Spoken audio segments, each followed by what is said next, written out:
could be forced to sell their homes under a massive shake-up of property laws. The new bill has been passed in New South Wales, and joining us with all the details is Morning's lawyer Sam Macedoni. Good morning, Sam. Good morning, Sonia. Sam, let's get this right. So under existing laws, if a developer wants to buy the block that we might be living in, 100% of the owners must agree to sell. But that's now about to change.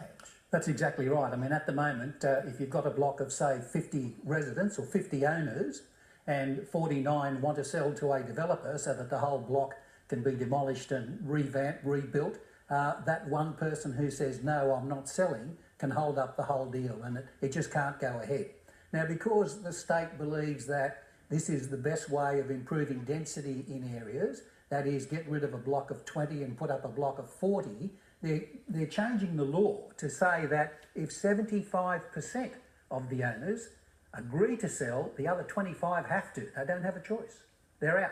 That's ridiculous. It is very ridiculous, because we all know that some people are motivated by money, by profit, but there are other people who live in a unit. That's their home, that's where they want to be, it's in the area they want to live, they might be elderly, their family's around there.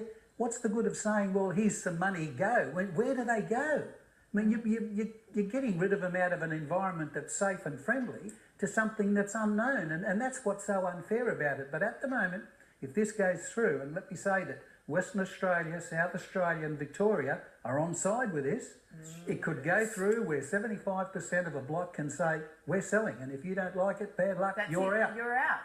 The only protection they've got is that the legislation will say you've got to get a fair price for your unit. But as I said, money isn't everything.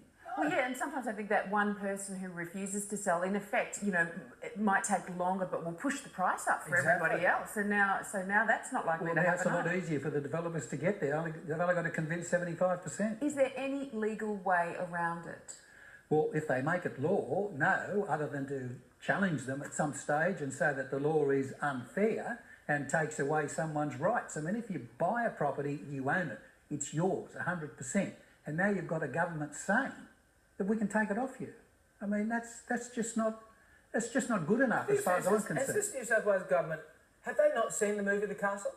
Well, if they haven't, I think someone should remind them of it, and this is a matter that eventually should go to the High Court. We should go to the High Court. Absolutely, because the vibes are there. The vibe is totally you on this. That is your unfair, home, and it's not fair. And I'm not moving. I mean, We're not going to go. I've just bought one, and no one's kicking